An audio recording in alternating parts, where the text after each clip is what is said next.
Good morning, everyone. Lots going on as usual. Today's Monday, October 13th, 2025, Thanksgiving. So happy Thanksgiving, everybody. I have had one Thanksgiving and we're going to go to our second Thanksgiving today. So Thanksgiving I like Thanksgiving quite a lot. There's pies, there's good food, there's family. It's everything that Canada should be, right? I think there's a lot of goodness in Thanksgiving, so I hope you're enjoying your Thanksgiving.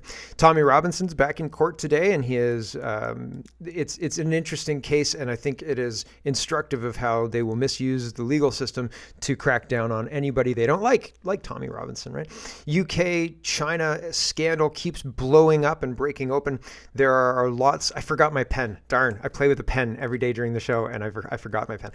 Anyway, there are a whole bunch of things happening with China and the United Kingdom, and it mirrors again with Carney's kind of an expat from Europe, right? He's a Brit who was in charge of their banking system. And so I think that it's interesting that China is so influential in Canada, and also I didn't realize how influential they are in England, and apparently England is terrified to say no to China, and that is brewing this scandal. They're so terrified they're looking past spying in hopes that nobody notices it either. So, and they're having a really hard time. Little Iran in Toronto, yep. Olivia Chow is unveiling that new street sign for Yonge Street, and I'll show you that. I've got video, and it's pretty wild stuff. And Black Monday's canceled. China softened their position on the rare earth metals, and Trump said, "Yeah, we're still a go for November 1st anyway." So I don't know what's happening, but it seems like Trump is taking this opportunity to push and play hardball, and China's trying to normalize things. But at least China's trying to normalize things. And again, I'm not blaming Trump. I'm just saying it's interesting watching all this unfold. I wasn't really worried about a Black Monday event. Not really. I didn't think, I thought maybe a coin flip, right? Like 50-50 chance this happens, but probably not based on what we've seen in the last year, right? If there's a serious threat to the economy, Trump usually acts to avert it, and China seemed willing to act to avert it. So as soon as I saw the tweet I'll show you, I thought, okay, well, there's nothing to worry about here. At first, you look at this and you see how is this shaping up, but we'll see. Again, China is trying to reconcile with Canada, and the timing of that is interesting because of what's going on with the United States. So I don't know, are we going to reconcile with Canada? Are we going to reconcile, with China and have the canola sales that Saskatchewan's demanding, and fix the fisheries, Noel, right? And stop the tariffs on the fisheries from China, et cetera, fix all of that? I have no idea, but it seems like there is a pathway to that, and maybe whatever's happening in the United States is creating that pathway. Should Canada take advantage? I don't know, but there's all sorts of things going on this Thanksgiving Monday, and so lots to get to. Let's get to it. First, Dan McTeague says, "Happy and blessed Thanksgiving, friends. Here's to appreciate what we have and to better days for all in the years ahead." And so happy Thanksgiving. And, there's the turkey and the corn and the wine and all the rest. So I hope that you are enjoying. And here is Donald Trump. This is Fox News. I'm not going to play this. He's not really saying much in this clip yet. So there's lots of other things that I want to play. So I don't want to burn the time on this. Dutch is highlighting this. President Trump departs for a historic Middle Eastern summit in Egypt, aiming to finalize a Gaza ceasefire deal. The agreement announced on October 8th involves phased hostage releases and Hamas disarmament with rare cross-party support. The Sharm el-Sheikh signing ceremony, attended by global leaders, marks a potential end to the Israel-Hamas war after 2 years though implementation challenges persist. So there are regional skirmishes. There are people firing at each other still. The war is over, but the fighting's not quite done yet at the front, I guess. Here's somebody asking Trump, "Is the war over?" And Trump says, "Yes." So here you go. Is the war now officially over? Do you have any message, Mr. President? That's it. That's it. I couldn't hear anything else. There's another 10 seconds, but I couldn't hear anything else. They say thank you. They leave. Thank you. Bye. That's it. So is the war over, Mr. President? Yes. They call him a colossus of peace. And they say history, Jews all down through history will remember what you've done here, Mr. President. So Trump is going to address the Knesset. There's some UN teleprompter jokes. Here we go. President. Oh, it's been a day since the last two fast talking incident. Apologies, everybody. I just have to get better. Here we go. You stand before the people of Israel not as another American president, but as a giant of Jewish history. One for whom we must look back 2.5 millennia into the mists of time to find a parallel, Cyrus the Great. You, President Donald J. Trump, are a colossus who will be enshrined in the pantheon of history.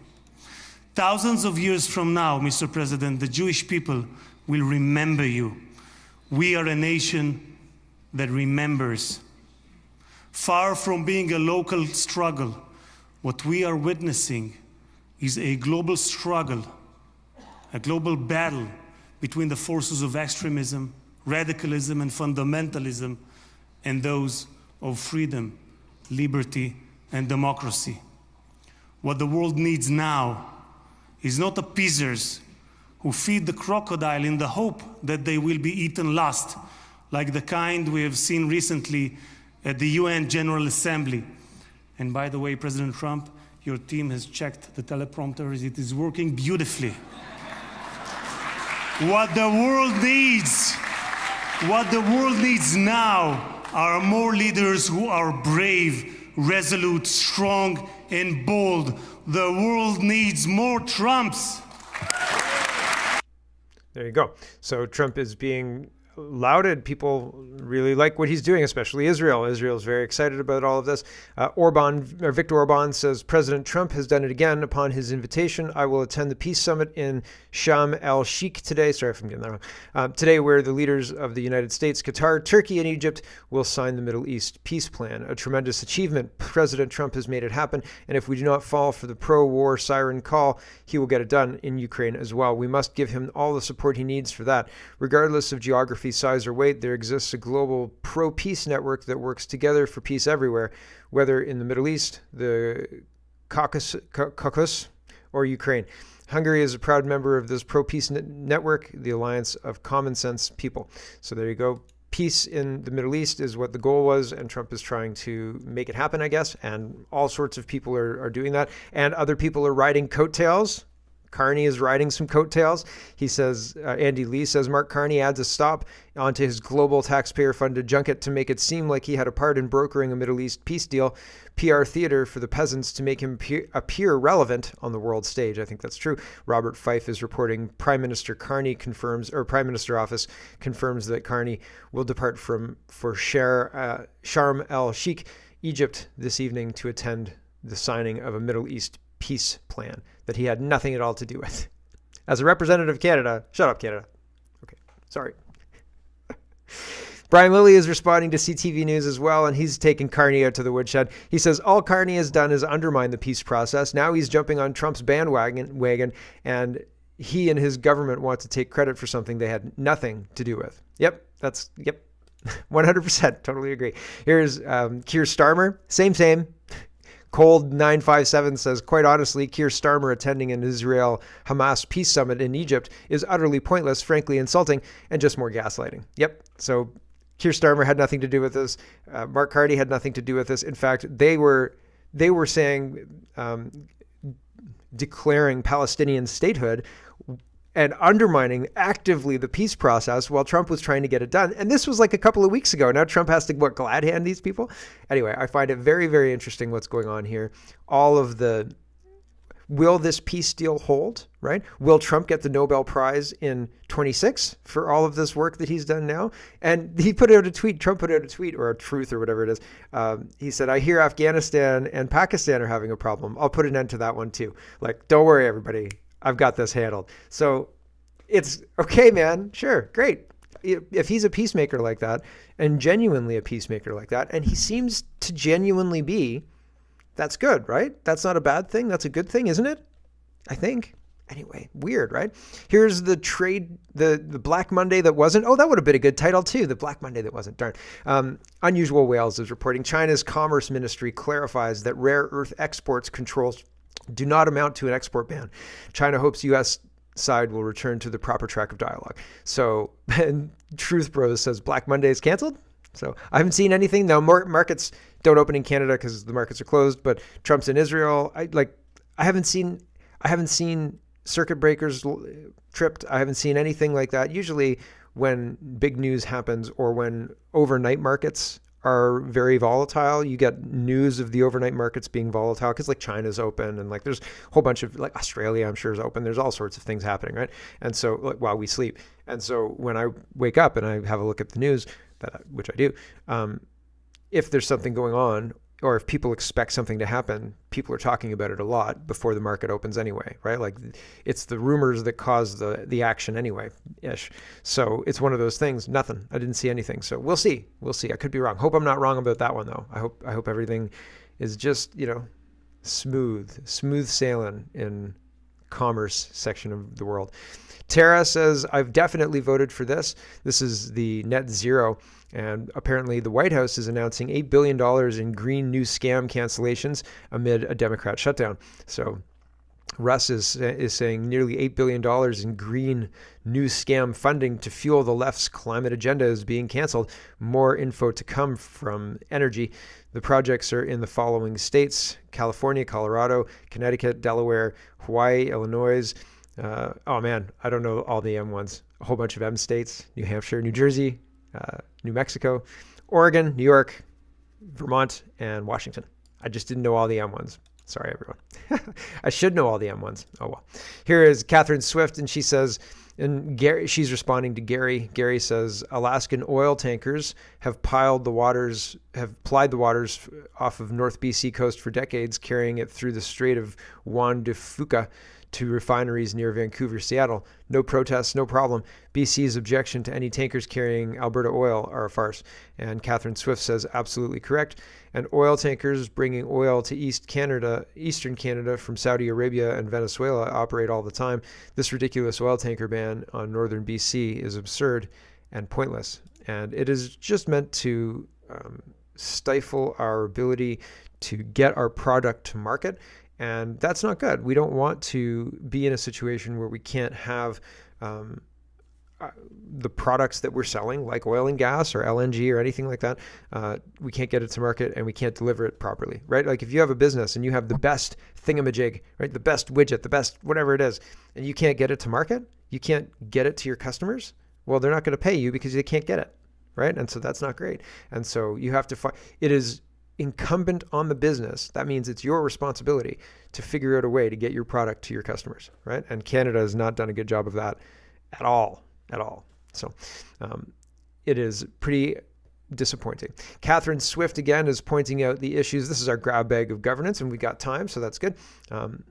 Catherine says, she's responding to Sean, and Sean says the federal government cannot run a payroll system and the tax department cannot answer their phones.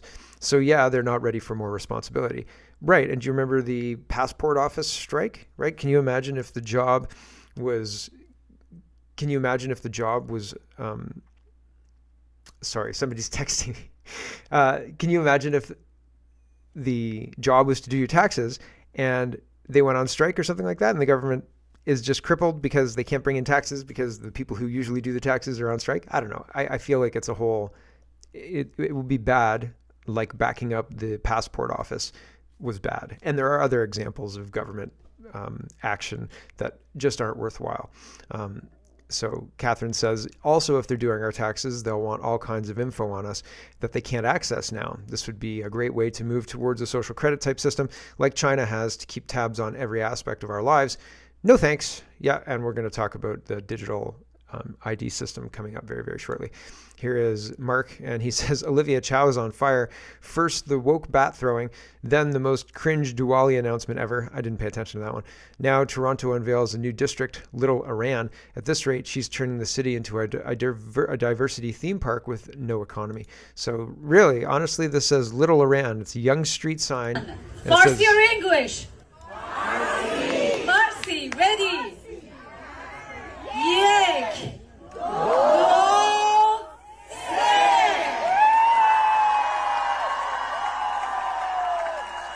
It says Little Iran, and it's a young street sign, and they did the countdown. She said Farsi or English, and they said Farsi, And then they did the countdown in Farsi. I wouldn't know how to count down in Farsi.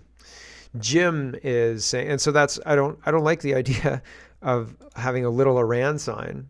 Didn't we change the name of Dundas Square for ties to slavery, but like Iran, it's supposed to be a wonderful thing to celebrate. How does Iran treat its women? How does Iran treat the LGBT community, right? Little Iran? Are we going to be treating people the same way in Little Iran? Are we going to throw people off buildings? Are we going to stone women? Little Iran? Are you kidding me? Like, what? Everybody, oh, let's all wear burqas too. Yay. What? How does this make any sense? Jim McMurtry says Kamloops IRS deaths 25 and 26. Both Agnes and her brother Charlie are on the NCTR list of deaths at the school, but she died in the hospital and he died on a reserve, the Spachim Indian Reserve. Of the 26 deaths I've reviewed so far, none took place at the school. This is a fraud on a grand scale. So the lies about the residential schools, after the hate speech laws go into effect, perhaps they're going to say that talking about this is hate speech in the same way that questioning the Holocaust is hate speech. And is that an acceptable way to firm up history? Right? I feel like it's not. I feel like it is a bad way to, it is a bad and tyrannical way to run society. Here is a Muse, and they're reporting on this. Antifa, GAI's Seamus Bruner exposes a shallow network of activist nonprofits using federal funds in the United States, but I think this happens in Canada, to finance radical protest operations. The report names the Arabella and Tides networks as key conduits supported by globalist donors like Hans-Jörg Wyss and Neville Roy Singham. While Trump's DOJ investigates Antifa crimes, why are taxpayers still paying legal bills through nonprofit loopholes? So it's very interesting how Antifa is operating, and it's very, very concerning if you ask me. The idea that Antifa is not an organization and all of these other things that they're gaslighting us with, really, really strange. Very, very odd. House of Commons staffer says Mark Carney still doesn't have a constituency office. I just checked. And so how does Mark Carney not have a constituency office? If he had a constituency office, he probably would be protested, right? And Page Wizard Games says, are our universities in Canada functioning okay or even marginally competent in Manitoba? This is a recent talk to be given in the Faculty of Education at University of Manitoba. What does this have to do with education? So this is the write-up of the talk, the John Irving lecture with Dr. Gerald Walton, October 22nd, and then the details there. It says, coming out of the cis-het closet, the time is now. Think queer activism is just for queer people? Think again. In Canada, ever-shifting political contexts have made the co-conspiracy of cisgender and straight people with queer people perfectly urgent. Surpassing mere allyship, cis-het people can and should step up with queer communities in resistance to anti-queer discrimination that has flourished over the past few years. Gerald Walton, professor at Lakehead University and editor of the Gay Agenda, claiming space, identity, and justice, argues that bold, united activism is key to confronting rising repression and authoritarianism. They themselves are behaving like the tyrants that they claim everyone else is. And it's very interesting to watch, but it's not accurate at all. We have a little bit of time. The premise here, we're going to talk about digital ID. The premise here is fundamentally that the digital ID is here already. This guy says criminals who are committing violent crimes are being let out of jail with no questions asked, and people who are posting memes because their country's being invaded and they don't like it are being jailed. And that's a big problem, and it's coming to Canada. And I think that he's painting a picture of the worst possible outcome. I'm not saying he's wrong. I'm saying be careful what you manifest, because your words bring about our reality, right? Our words bring about our reality. So I don't necessarily believe that what he's laying out here is the future 100%. I think it's a possible future. You know, like at the end of Wayne's World where they do the super happy ending and they go diddle-doo, diddle-doo, diddle-doo, and then there's like 3 different endings and then they do the real ending, right? So like this could be one. I don't want it to be this one. but plausible. How the fuck does this make any sense? You can do an armed home invasion in Canada and get bail for repeat offenders, but post a meme online and soon that's gonna land you in jail. This isn't a joke. They're already doing that in UK. People in the UK are getting arrested in the middle of the night for posting their opinions and memes online. There is zero freedom of speech. The government decides what's hate and what's acceptable.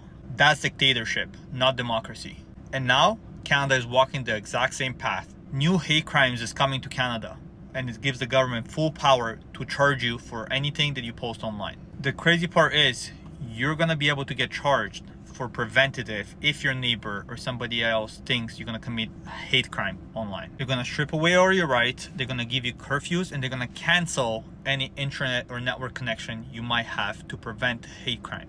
And they'll pass it quietly, right under your nose, while the media posts on their headline so everybody gets distracted. Just like they banned Canadians from not being able to see the news online. One step after another, straight into control. First, they separate people.